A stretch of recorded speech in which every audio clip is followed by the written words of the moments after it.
या देवी सर्वभूतेषु माँ चंद्रघंटारूपेण संस्थिता नमस्तस्यै नमस्तस्यै नमस्तस्यै नमो नमः। ओम दुंग दुर्गाय नमः। 12 फरवरी 2024 आज है सोमवार का दिन और आज गुप्त नवरात्रि का तीसरा दिन है, तृतीया तिथि है। तो आज माता चंद्रघंटा की पूजा आराधना की जाएगी। तो आज की वीडियो में आप सुनेंगे माता चंद्रघंटा की पूजा विधि, व्रत की कथा और इसके साथ ही दुर्गा सप्तशती का चौथा अध्याय। तो वीडियो को पूरा जरूर देखिए और अच्छी लगे वीडियो तो लाइक भी जरूर कीजिए। देवी भागवत के अनुसार प्राचीन समय में देवताओं और असुरों के बीच में लंबे समय तक युद्ध चला था और असुरों का स्वामी महिषासुर था और देवताओं के स्वामी इंद्र थे। महिषासुर ने देवताओं पर विजय प्राप्त करके इंद्र का सिंहासन हासिल कर लिया और स्वर्गलोक पर राज करने लगा। इसे देखकर सभी देवतागण बड़े परेशान हो गए और इस समस्या से निकलने का उपाय जानने के लिए त्रिदेव अर्थात ब्रह्मा, विष्णु और महेश के पास गए। वहां जाकर देवताओं ने बताया कि महिषासुर ने इंद्र, चंद्र, सूर्य, वायु और अन्य सभी देवताओं के सभी अधिकार छीन लिए हैं और उन्हें बंधक बनाकर स्वर्गलोक का राजा बन गया है। देवताओं ने बताया कि महिषासुर के अत्याचार के कारण अब देवता पृथ्वी पर विचरण कर रहे हैं क्योंकि उनके रहने के लिए स्वर्ग में कोई जगह ही नहीं है। ये सुनकर ब्रह्मा, विष्णु और भगवान शंकर को बहुत गुस्सा आया। तीनों देवताओं के गुस्से की कोई सीमा नहीं रही। गुस्से की वजह से तीनों के मुख से ऊर्जा उत्पन्न हुई और देवगणों के शरीर से निकली हुई ऊर्जा उस ऊर्जा से जाकर मिल गई। ये दशों दिशाओं में व्याप्त होने लगी। तभी वहां एक देवी का अवतरण हुआ। भगवान शंकर ने देवी को त्रिशूल और भगवान विष्णु ने चक्र प्रदान किया। इसी प्रकार अन्य सभी देवी देवताओं ने भी माता के हाथों में अस्त्र शस्त्र सजा दिए। इंद्र ने भी अपना वज्र और ऐरावत हाथी से उतारकर एक घंटा दिया। सूर्य ने अपना तेज और तलवार दिया और सवारी के लिए शेर भी दिया और तभी से उनका नाम चंद्रघंटा पड़ा। अब देवी महिषासुर से युद्ध करने के लिए पूरी तरह से तैयार थी और उनका विशालकाय रूप देखकर महिषासुर ये समझ गया कि अब उसका काल आ गया है। महिषासुर ने अपनी सेना को देवी पर हमला करने को कहा। अन्य दैत्य और दानवों के दल भी युद्ध में कूद पड़े, लेकिन देवी ने एक ही झटके में दानवों का संहार कर दिया। इस युद्ध में महिषासुर तो मारा ही गया, साथ में अन्य सभी बड़े बड़े दानव और राक्षसों का संहार भी माँ के हाथों ही हो गया। इस तरह माँ ने सभी देवताओं को असुरों से मुक्ति दिलाई और उन्हें अभयदान का वरदान दिया। दुर्गा सप्तशती के चौथे अध्याय में इंद्र आदि देवताओं द्वारा देवी की स्तुति का वर्णन किया गया है। चौथे अध्याय में ऋषि कहते हैं, अत्यंत पराक्रमी दुरात्मा महिषासुर तथा उसके दैत्य सेना के देवी के हाथ से मारे जाने पर इंद्र आदि देवता प्रणाम के लिए गर्दन तथा कंधे झुकाकर उन भगवती दुर्गा का उत्तम वचनों द्वारा स्तवन करने लगे। उस समय उनके सुंदर अंगों में अत्यंत हर्ष के कारण रोमांच हो आया था।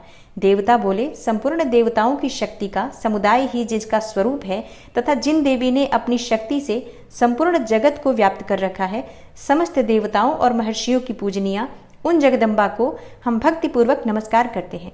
वे हम लोगों का कल्याण करें, जिनके अनुपम प्रभाव और बल का वर्णन करने में भगवान शेषनाग, ब्रह्मा जी तथा महादेव जी भी समर्थ नहीं हैं। वे भगवती चंडिका संपूर्ण जगत का पालन एवं अशुभ भय का नाश करने का विचार करें।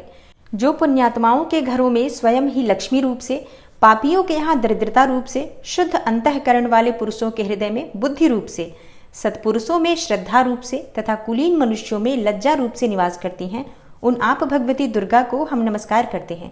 हे देवी, आप संपूर्ण विश्व का पालन कीजिए। हे देवी, आपके इस अचिंत्य रूप का, असुरों का नाश करने वाले भारी पराक्रम का तथा समस्त देवताओं और दैत्यों के समक्ष युद्ध में प्रकट किए हुए आपके अद्भुत चरित्रों का हम किस प्रकार वर्णन करें। आप संपूर्ण जगत की उत्पत्ति में कारण हैं। आप में सत्वगुण, रजोगुण और तमोगुण ये तीनों गुण मौजूद है, तो भी दोषों के साथ आपका संसर्ग नहीं जान पड़ता। भगवान विष्णु और महादेव जी आदि देवता भी आपका पार नहीं पाते। आप ही सबका आश्रय हैं। यह समस्त जगत आपका अंशभूत है, क्योंकि आप सबकी आदिभूता, अव्याकृता, पराप्रकृति हैं। हे देवी, संपूर्ण यज्ञों में जिसके उच्चारण से सब देवता तृप्ति लाभ करते हैं, वह स्वाहा आप ही हैं। इसके अतिरिक्त आप पितरों की भी तृप्ति का कारण हैं, अतएव सब लोग आपको स्वधा भी कहते हैं। हे देवी, जो मोक्ष की प्राप्ति का साधन है, अचिंत्य महाव्रत स्वरूपा हैं, समस्त दोषों से रहित, जितेंद्रिय, तत्व को ही सार वस्तु मानने वाले तथा मोक्ष की अभिलाषा रखने वाले मुनिजन जिनका अभ्यास करते हैं, वह भगवती पराविद्या आप ही हैं। आप ही शब्द स्वरूपा हैं। अत्यंत निर्मल ऋग्वेद, यजुर्वेद तथा उद्गीत के मनोहर पदों के पाठ से युक्त सामदेव का भी आधार आप ही हैं। आप देवी, त्रयी, तीनों वेद और भगवती छहों ऐश्वर्यों से युक्त हैं। इस विश्व की उत्पत्ति एवं पालन के लिए आप ही वार्ता, खेती एवं आजीविका के रूप में प्रकट हुई हैं। आप संपूर्ण जगत की घोर पीड़ा का निवास करने वाली हैं। हे देवी, जिससे समस्त शास्त्रों के सार का ज्ञान होता है, वह मेधा शक्ति आप ही हैं। दुर्गम भवसागर से पार उतारने वाली नौका रूप दुर्गा देवी भी आप ही हैं। आपकी कहीं भी आसक्ति नहीं है। कैटभ के शत्रु भगवान विष्णु के वक्षस्थल में एकमात्र निवास करने वाली भगवती लक्ष्मी तथा भगवान चंद्रशेखर द्वारा सम्मानित गौरी देवी भी आप ही हैं। आपका मुख मंद मुस्कान से सुशोभित, निर्मल, पूर्ण चंद्रमा के बिंब का अनुकरण करने वाला और उत्तम सुवर्ण की मनोहर कांति से कमनीय है। तो भी उसे देखकर महिषासुर को क्रोध हुआ और सहसा उसने उन पर प्रहार कर दिया। यह बड़े आश्चर्य की बात है। हे देवी, वही मुख जब क्रोध से युक्त होने पर उदय काल के चंद्रमा की भांति लाल और तनी हुई भौहें होने के कारण विकराल हो उठा, तब उसे देखकर जो महिषासुर के प्राण तुरंत नहीं निकल गए, यह उससे भी बढ़कर आश्चर्य की बात है, क्योंकि क्रोध में भरे हुए यमराज को देखकर भला कौन जीवित रह सकता है। हे देवी, आप प्रसन्न हो। परमात्मा स्वरूपा आपके प्रसन्न होने पर जगत का अभ्युदय होता है और क्रोध में भर जाने पर आप तत्काल ही कितने कुलों का सर्वनाश कर डालती हैं। यह बात अभी अनुभव में आई है, क्योंकि महिषासुर की यह विशाल सेना क्षण भर में आपके कोप से नष्ट हो गई। सदा अभ्युदय करने वाली आप जिन पर प्रसन्न होती हैं, वे ही देश में सम्मानित हैं। उन्हीं को धन और यश की प्राप्ति होती है। उन्हीं का धर्म कभी शिथिल नहीं होता तथा वे ही अपने हृष्ट पुष्ट स्त्री, पुत्र और भृत्यों के साथ धन्य माने जाते हैं। हे देवी, आपकी ही कृपा से पुण्यात्मा पुरुष प्रतिदिन अत्यंत श्रद्धापूर्वक सदा सब प्रकार के धर्मानुकूल कर्म करता है और उसके प्रभाव से स्वर्गलोक में जाता है। इसलिए आप तीनों लोकों में निश्चय ही मनोवांछित फल देने वाली हैं। हे माँ दुर्गे, आप स्मरण करने पर सब प्राणियों का भय हर लेती हैं और स्वस्थ पुरुषों द्वारा चिंतन करने पर उन्हें परम कल्याणमयी बुद्धि प्रदान करती हैं। दुख, दरिद्रता और भय हरने वाली हे देवी, आपके सिवा दूसरी कौन है जिसका चित्त सबका उपकार करने के लिए सदा ही दयार्द्र रहता हो। हे देवी, इन राक्षसों के मारने से संसार को सुख मिले तथा ये राक्षस चिरकाल तक नरक में रहने के लिए भले ही पाप करते रहे हों, इस समय संग्राम में मृत्यु को प्राप्त होकर स्वर्गलोक में जाएं। निश्चय ही यही सोचकर आप शत्रुओं का वध करती हैं। आप शत्रुओं पर शस्त्रों का प्रहार क्यों करती हैं? समस्त असुरों को दृष्टिपात मात्र से ही भस्म क्यों नहीं कर देती? इसमें एक रहस्य है। ये शत्रु भी हमारे शस्त्रों से पवित्र होकर उत्तम लोकों में जाएं। इस प्रकार उनके प्रति भी आपका विचार अत्यंत उत्तम रहता है। खड्ग के तेज पुंज की भयंकर दीप्ति से तथा आपके त्रिशूल के अग्रभाग की घनीभूत प्रभा से चौंधियाकर जो असुरों की आंखें फूट नहीं गईं, उसमें कारण यही था कि वे मनोहर रश्मियों से युक्त चंद्रमा के समान आनंद प्रदान करने वाले आपके इस सुंदर मुख का दर्शन करते थे। हे देवी, आपका शील दुराचारियों के बुरे बर्ताव को दूर करने वाला है। साथ ही यह रूप ऐसा है जो कभी चिंतन में भी नहीं आ सकता और जिसकी कभी दूसरों से तुलना भी नहीं हो सकती, तथा आपका बल और पराक्रम तो उन दैत्यों का भी नाश करने वाला है जो कभी देवताओं के पराक्रम को भी नष्ट कर चुके थे। इस प्रकार आपने शत्रुओं पर भी अपनी दया ही प्रकट की है। वरदायिनी हे देवी, आपके इस पराक्रम की किसके साथ तुलना हो सकती है? तथा शत्रुओं को भय देने वाला एवं अत्यंत मनोहर ऐसा रूप भी आपके सिवा और कहाँ है? हृदय में कृपा और युद्ध में निष्ठुरता, ये दोनों बातें तीनों लोगों के भीतर केवल आप में ही देखी गई हैं। हे मातः, आपने शत्रुओं का नाश करके इस समस्त त्रिलोकी की रक्षा की है। उन शत्रुओं को भी युद्ध भूमि में मारकर स्वर्गलोक में पहुंचाया है तथा उन्मत्त दैत्यों से प्राप्त होने वाले हम लोगों के भय को भी दूर कर दिया है। आपको हमारा नमस्कार है। हे देवी, आप शूल से हमारी रक्षा करें। हे अंबिके, आप खड्ग से भी हमारी रक्षा करें तथा घंटा की ध्वनि और धनुष की टंकार से भी हम लोगों की रक्षा करें।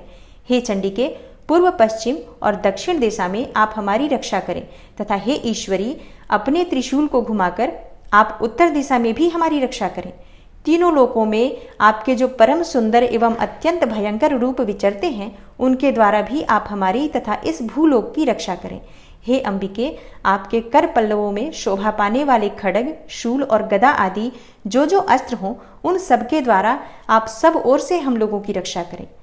तब ऋषि कहते हैं, इस प्रकार जब देवताओं ने जगन्माता दुर्गा की स्तुति की और नंदन वन के दिव्य पुष्पों एवं गंध चंदन आदि के द्वारा उनका पूजन किया, फिर सबने मिलकर जब भक्तिपूर्वक दिव्य धूपों की सुगंध निवेदन की, तब देवी ने प्रसन्न वदन होकर प्रणाम करते हुए सब देवताओं से कहा। देवी बोली, देवताओं, तुम सब लोग मुझसे जिस वस्तु की अभिलाषा रखते हो उसे मांगो। देवता बोले, भगवती ने हमारी सब इच्छा पूर्ण कर दी है, अब कुछ भी बाकी नहीं है, क्योंकि हमारा यह शत्रु महिषासुर मारा गया।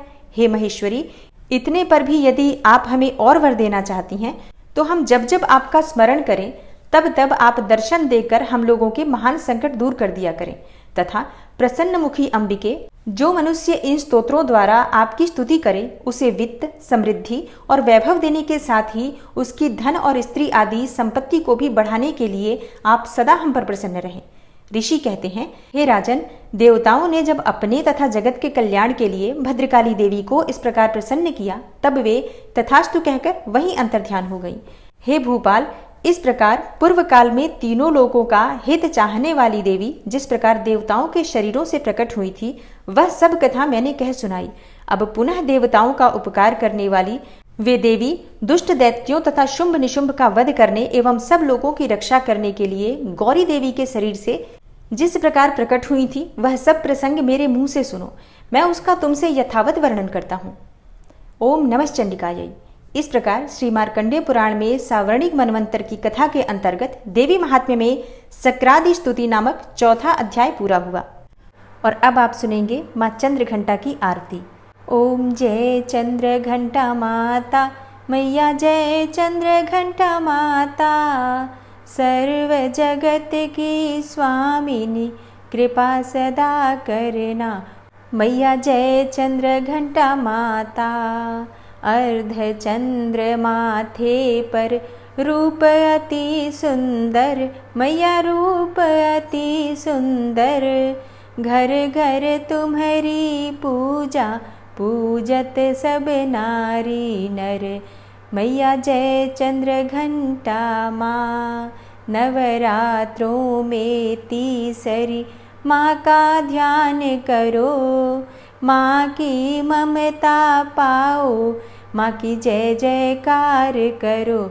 ओम जय चंद्रघंटा माता मैया, जय चंद्रघंटा माता। 10 भुज धारिणी मैया, असुरों का नाश करे, मोक्ष भक्तों को दे माँ, विपदा नित माहरे मैया, जय चंद्रघंटा माता। खड्ग खपर धारिणी माँ, जग जननी है माँ मैया, जग जननी है माँ, दिव्य करे साधक को करती माँ करुणा मैया, जय चंद्रघंटा माता। कल्याणकारी मैया, सब दुखों का नाश करे मैया, सब दुख नाश करे, मंगल मंगल नित हो जो माँ की पूजा करे मैया, जय चंद्रघंटा माता। अनुपम रूप है माँ का, धर्म सदा ही बढ़े मैया, धर्म सदा ही बढ़े, कारज सिद्ध करो माँ, द्वार तेरे हैं खड़े मैया, जय चंद्रघंटा माता। श्रद्धा के पुष्प मैया को नित्य ही अर्पित करो, भक्तों नित्य ही अर्पित करो, माँ के ध्यान में रम कर जीवन सफल करो, भक्तों जीवन सफल करो। चंद्रघंटा मैया की आरती नित्य गाओ, भक्तों आरती नित्य गाओ, इच्छा पूरी होगी माँ की शरण जाओ, भक्तों माँ की शरण जाओ। जय चंद्रघंटा माता मैया, जय चंद्रघंटा माँ, सर्व जगत की स्वामिनी, कृपा सदा करना मैया, जय चंद्रघंटा माँ। दोस्तों, आने वाली वीडियो में बसंत पंचमी से संबंधित जानकारी आपको मिलने वाली है। बसंत पंचमी के दिन किस प्रकार से माता सरस्वती की पूजा आराधना करेंगे, किस प्रकार से लक्ष्मी जी की पूजा करेंगे और कामदेव और रति की आराधना किस प्रकार से की जाएगी, तो आने वाली वीडियो ज़रूर देखिए। और आज की कथा अगर आपको पसंद आई हो तो वीडियो को लाइक कीजिए, ज़्यादा से ज़्यादा शेयर कीजिए। और चैनल पर पहली बार आए हैं, अगर अभी तक आपने चैनल को सब्सक्राइब नहीं किया है तो आज की वीडियो अगर आपको अच्छी लगे तो चैनल को सब्सक्राइब करके बेल आइकन को ज़रूर प्रेस कर लीजिए। इससे ये होगा कि इस चैनल पर जो भी नई वीडियो अपलोड होंगी उनकी नोटिफिकेशन आपको सही समय पर प्राप्त होगी। मिलती हूँ मैं आपसे अगली वीडियो में, तब तक के लिए जय श्री राधे।